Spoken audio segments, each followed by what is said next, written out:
Welcome back, friends. My name is Dan Vega, and I'm a developer advocate on the Spring team.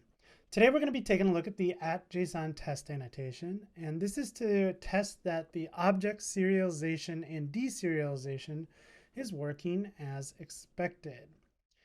So I think in the past, if this is something that I wanted to test, it'd be pretty much a manual process, right? I'd create something new on the web layer like a REST controller. And in that REST controller, I'd create say a get mapping, return that object, and open that up in the web browser and see what that JSON looked like and compare it to kind of the desired output, right? And on the flip side, if I wanted to create a new object, I would send something through postman or curl to a post mapping and see if Jackson was able to take that JSON and create an object out of it. So while this worked, it gave us that instant gratification that we knew everything was working okay. The problem with this is it doesn't give us confidence over time that it's going to work. And so that's really one aspect of tests that I think a lot of people overlook, is that it's really just there to give us confidence as we continually change our application. Things that we have got working in the past continue to work. So that's what these tests are going to do. They're going to allow us to just test that serialization and deserialization of an object and make sure everything continues to work over time. You can even use this in like a, again, any test, but you can use this in a CI/CD process to say, hey, anytime I check something in, I want to make sure I didn't break something else. So we are here in the Spring Boot documentation. Again, the documentation is great. There's a section on auto-configured JSON tests, and it shows us here what's going on. And that @Json Test annotation auto-configures the available supported JSON mapper, which could be one of a few libraries. By default, whenever we include, say, Spring MVC, we're getting Jackson under the hood. You could use something like JSON or JSON-B, but we'll be using Jackson in today's example. The other important part of this is that Spring Boot includes Assert based helpers that work with two libraries in particular, the JSON Assert and the JSON Path libraries. And so this really helps us test that the JSON that is getting written, or the JSON, that is when we deserialize that JSON into an object, that both of those things are working correctly. So these two libraries are really good to take a look at if you've never, and again, you may see some code in an example online and not really understand, like, where is that code coming from? Like, what is that? Is that Spring Boot? Is that some kind of other library? I know I've seen that in the past with JSON Path. I didn't really understand where that was coming from. So today, hopefully, that's going to make a lot more sense. So again, JSON Assert, JSON Assert, and JSON Path. These are two libraries. I'll go ahead and leave these links in the description below, because again, it's good to get familiar with them and know what they are able to help us with. So again, if you've ever seen the syntax that looks like this in an assertion, that's coming from JSON Path. So here's an example. We're going to dive into a full-fledged example today. But again, the documentation is great to go through, just to kind of get familiar with this feature. But let's go ahead and head over to our favorite website, start.spring.io. You can see by this blue little star here that I've favorited it. I come back all the time. You should too. Here we are. We're going to create a new project. It's going to be a Maven project, Java. The latest build, the latest version is 2.6.4. I'm going to say dev.danvega, and we'll call this appearances. And the only dependency that we're going to select today is the web. And I'm going to go ahead and generate this project and open it up in my favorite IDE, IntelliJ. The example application that we're going to build today revolves around the Spring 1 tour. So we're going to call this appearances. We're going to have some data around, when the title of the tour, the description, when the dates are, what city it's in, etc. And again, this all revolves around the Spring 1 tour. We are back. We are in person. We are coming to a city near you. So again, if you want to check this out, tanzu.vmware.com/developer/spring1-tour. Again, the year is 2022 at the time of this recording. And in Chicago, we will be in April of 26-27. So If you are near Chicago and want to come check out some really great sessions on a wide variety of topics revolving around Spring, Tanzu, and VMware, just go ahead and check this out and register here. So that is what our application is going to be about. So we need to kind of model some data around this. So I'm going to start with a new package. I'm going to call this model, and we're going to create a new Java class called appearance. Now this probably could be a record, but I want to keep this just not as a record, just for simplicity's sake. Just in case anybody's not on Java 16 or higher, which you should be. We're moving to Java 17 this year. You should be on Java 17. So we're going to have a private string ID. We're going to have a private string title. We're going to have a private string description. We're going to have a local date for start date.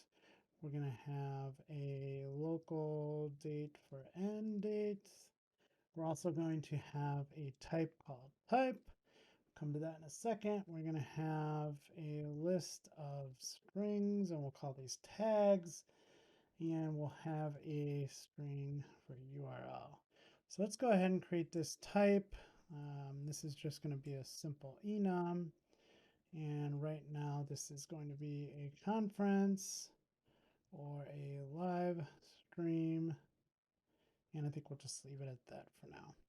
So that's our appearance. We're going to need all the bells and whistles. We'll need a constructor that takes everything.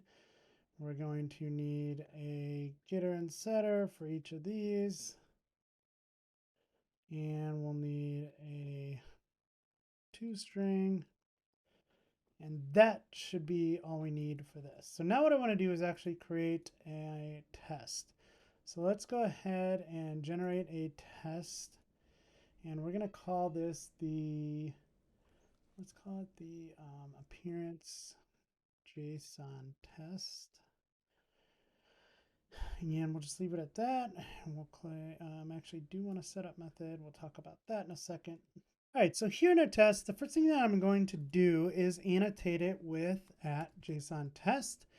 And if we go ahead and command click on the Mac, control click on the PC, I believe, you can jump into this annotation and you can see that it does a bunch of things here. One of a few auto configurations that it does is for the cache, JSON, and then JSON testers, which we're going to use right away. So what we're going to do is we can get an instance auto-wired in for us of a JSON tester. So this is, or I'm sorry, a Json tester. And this is going to be of a type. So in this particular instance, we're testing the appearance.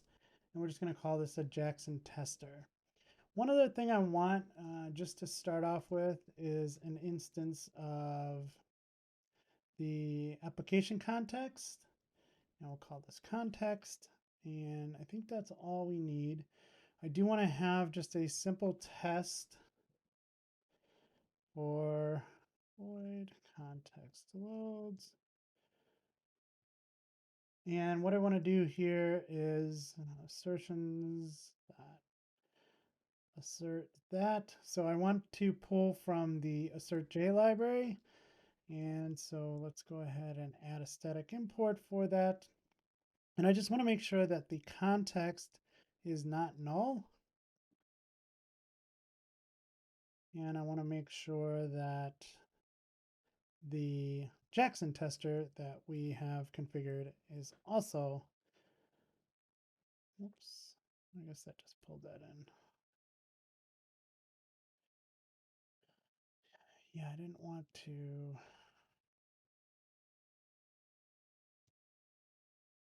I want to stay consistent here. So, okay. So now we have a single test. Let's just go ahead and make sure that that works. And we get our two beans wired in here for us. So we have an application context and a Json tester. So the reason that I wanted to pull in the application context is to just kind of show you something. So here in the setup, what I want to do is I want to take the context and I want to get all the bean definition names. And what I want to do is I want to get a stream of those so that I can say for each system.out And we'll use a method reference here to print them all out. And why I want to do this is because if we go ahead and run this now, you're going to see all of the bean definitions that are in the application context. So there's all these up here, there's our application there, and there's a few more down here, a lot of which you could see are Jackson and JSON related. This may seem like a lot, but it's not a lot, especially when you go and you have everything that Spring pulls in, and then you have all of your own application beans that get pulled into the context. So what I want to kind of show off here is, let me go ahead and create another package in here, and we're going to call this controller. In controller, I'm going to go ahead and create a new class called appearance controller. And in here, we'll mark this as a REST controller and say a request mapping of /appearances. And that's all I really need. If I go ahead and rerun this application. All right, so if you look in here, you will not see that particular appearance controller. Even though we marked it with @REST controller, we told Spring, hey, I want you to go ahead and manage this bean for us, but we don't see it in here. And again, that comes with the @JSON Test annotation. And the JSON Test annotation is basically saying, hey, this is going to disable full auto configuration and instead only apply configuration that's relevant to JSON tests, like JSON component, Jackson module, etc. So those are the things that are getting brought into the application context. And you'll notice it a little bit on a smaller project, but where this really comes into play is on our big projects where we have a lot of things going on. We don't want to have to load an entire application context to run a few simple tests like this. These are very isolated tests and they run fast. And that's important because as developers, if something is not running fast, we don't want to write tests and wait a minute for something to fail for us to then have to fix it. We want that instant feedback. And so the faster that we can get these tests moving, the better. So that's the reason behind that. That's the reason we have these coming in.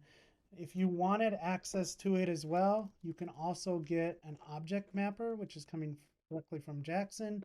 If you needed to dip down to that level to work with the object mapper, you could. The test that we're going to write is going to be a test of the serialization with JSON path.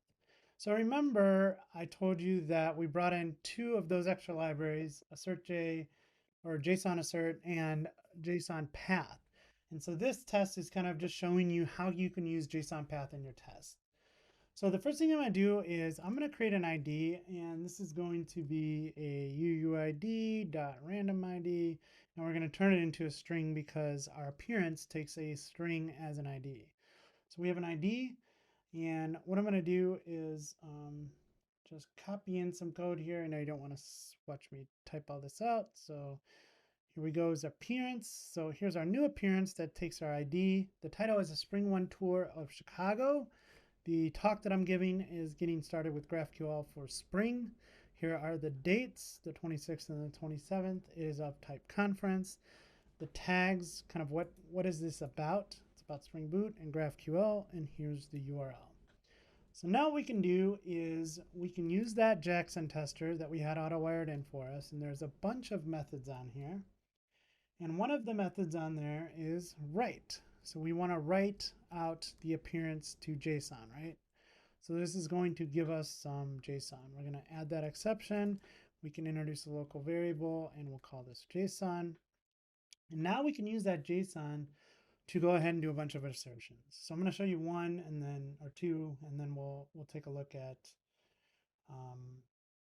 kind of, I'll throw a bunch of examples in there so we can see the full example. So we're going to assert that. We're going to take that JSON, and then there's a bunch of methods on this. So if we look through here, there's, hey, I want to extract the JSON path string value. If you wanted the array, you could say is equal to JSON. So there's a whole bunch of overloaded methods in here. But the one we want right now is we just want to extract the JSON path string value. So this is where we're using that JSON path notation. So we're saying from the root, there should be something called an ID, and it should be equal to, and then the ID that we set above. So before we move any further, let's just make sure this is working. And it is, great. So then we can also do this for other properties. So say that I wanted to do this for the, extracting, let's say that we wanted to do this for the title, and we want to say is equal to, and then we can come up here and say,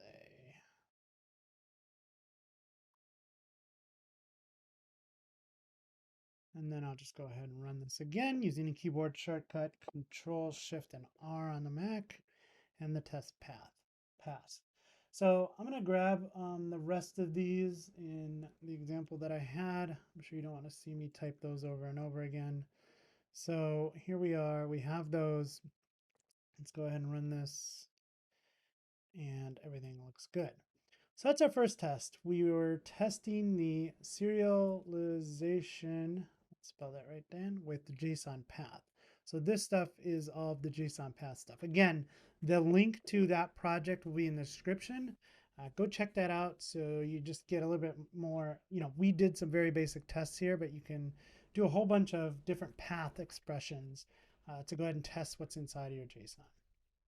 So now the next thing that I want to do is I want to write another test, but instead of testing each individual value based on a key, I want to write a test. So I want to test the serialization with a JSON file. And so let's go ahead and do that. Serialization, come on, Dan. And so what we're going to do is I'm going to kind of copy the same thing that we did above. So I'm going to have this, this, and this. And we're just going to put this in here. We're going to have to throw an exception. And now what I want to do, instead of testing each individual one of these, I can say I want to assert that the JSON is equal to JSON. And now we have a bunch of overloaded methods here, right? So one of them is a resource. So what we can do is we can say this is a new class path resource, and this is going to be appearance.json. So now what we can do in our project is under test, I'm going to create a new directory called resources. And under resources, I'll create a new file called appearance.json. And this is going to be what we expect that JSON to look like. So I'm just paste that in. So again, this is something you might have offhand as you're starting to test this stuff. This is something you might have done in Postman before, is you might have had some JSON, send it over to the web layer and see if it can serialize, that object into an appearance object. And we can take the web layer away from that. We're doing this kind of manually now. But I like this because I have the actual JSON object that I could use later or send to someone else on the team. So I have a JSON object here, and now all I'm doing is testing that that object is the same. So when we write this object out, we expect it to look like that JSON file that we just created. Okay, and it doesn't, so let's find out what's going on. Yeah, that makes sense. So we are creating a random UUID here. We don't want to do that. We want to come into our appearance here and take this. And we want to say,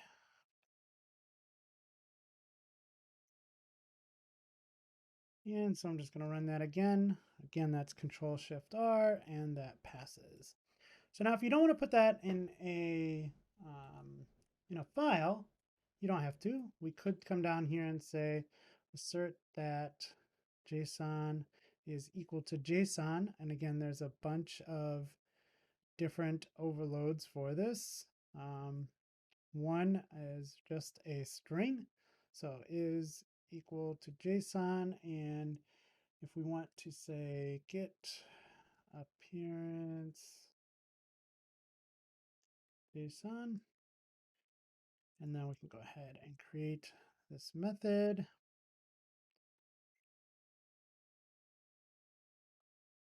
So this is going to return some JSON. So what I'm going to do is actually just grab that JSON that we were working with. If I wanted it in here, now we can take advantage of multi-line strings here in Java 17. And I'm just going to paste that in. And that should also work as well.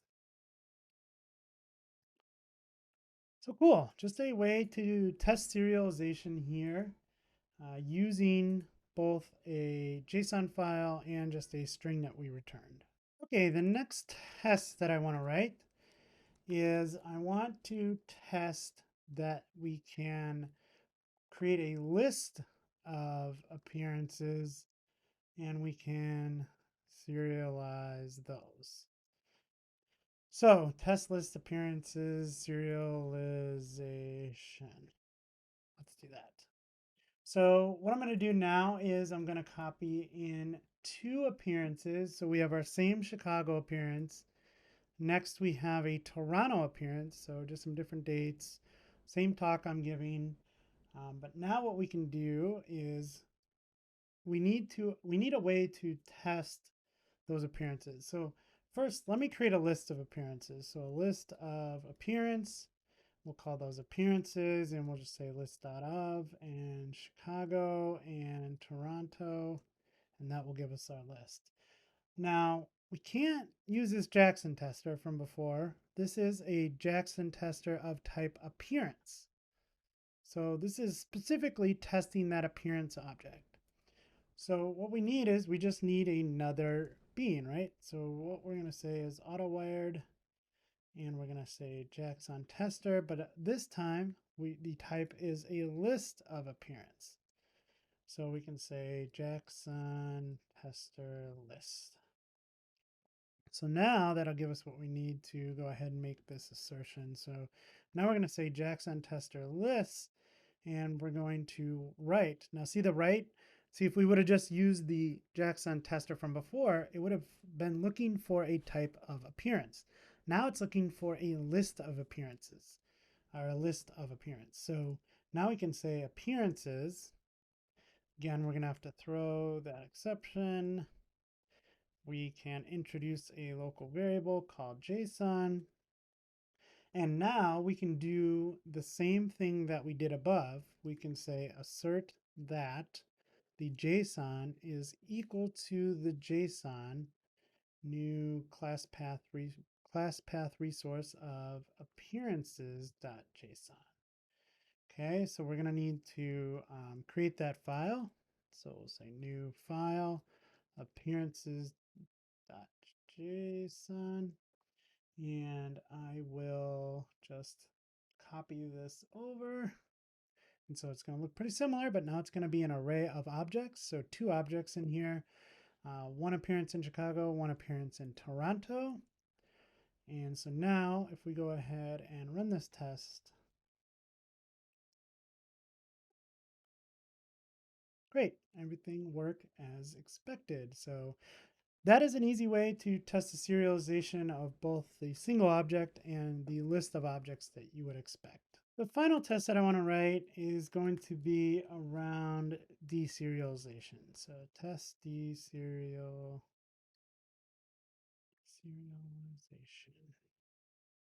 We'll also throw our IO exception here. And inside of here, the first thing that we're going to do is we need to get an appearance. So I need an appearance object. And here's what we're going to test. We're going to test that we can take that JSON that's in the appearance.json file. So we can imagine this is some JSON that's being sent over the wire. And we need to construct an appearance object out of that. And so we're going to use that Json tester and we're going to say, hey, I want you to go ahead and read an object because we have a resource for that. And we can say new class path resource is appearance. By the way, I believe that in the docs it says you can just use this appearance.json without a new class-based resource, but I could not get that to work. I'll have to double check on why that is. We have been doing this multiple times here. So one solution to this is you could come in here and we could say at value, and you can say class path appearance.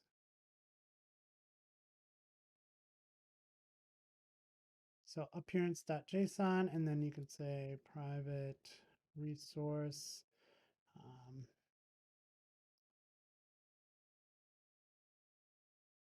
And then you could reuse this wherever you needed to. So again, you could do the same for the appearances. But I'm not doing it too many times. I'm just going to leave this as is. So now what's going to do is it's going to read that, and then we can get the object from that. So now we should have an appearance object. So now we can use that appearance object to write some assertions. So we want to assert that the appearance.getID is equal to, and then the string that we expect it to be equal to. So if we go in here, we should say that it's equal to that. And if we go ahead and run our example, that looks good. So again, just for time's sake, I'm sure you don't want to watch me write out every single assertion. We could have a bunch of assertions. Again, this is using that different style, right? So now that we're not working inside of JSON, we're working kind of with that JSON, not with the JSON path, but with the assert library to be able to go ahead and say, hey, give me that ID, and then I want to compare that directly to this string or to this date or even to this list or to this enum. So these are all assertions. Let's go ahead and see if that works. And it does. So just a way to test the deserialization there. But overall, again, what I really like about this is that because of the @JSON Test annotation, this test is extremely fast. It's going to run really fast every time for us. We get that instant feedback. If things aren't working, we'll know why. And two, this gives us confidence that this JSON that we are expecting to get in a payload is going to be this JSON. And then using these beans, these Json testers, we can test both a single instance, a list of them. We have real quick access using something like resources in Spring to be able to test against an actual JSON file, which I like. Again, I've seen people test JSON in a bunch of different ways, and a bunch of them are convoluted and just too much. This to me is one of the best ways if you want to test both serialization and deserialization. So really happy to see this slice test in Spring Boot. Thank you to the Spring team for putting this in there. I know it's been in there a while, but I honestly haven't used it before, or if I have, I've forgotten about it. Just really happy to see this. So please let me know in the comments below, are you using the @JSON Test annotation already? Did you know about it? What do you like about it? If you're not using it, will you be switching over to it? Is this something that you're interested in doing more often in the future? So with that, as always, friends, if you found value in this video, please go ahead and give me a thumbs up, subscribe to the channel, and as always, friends, happy coding.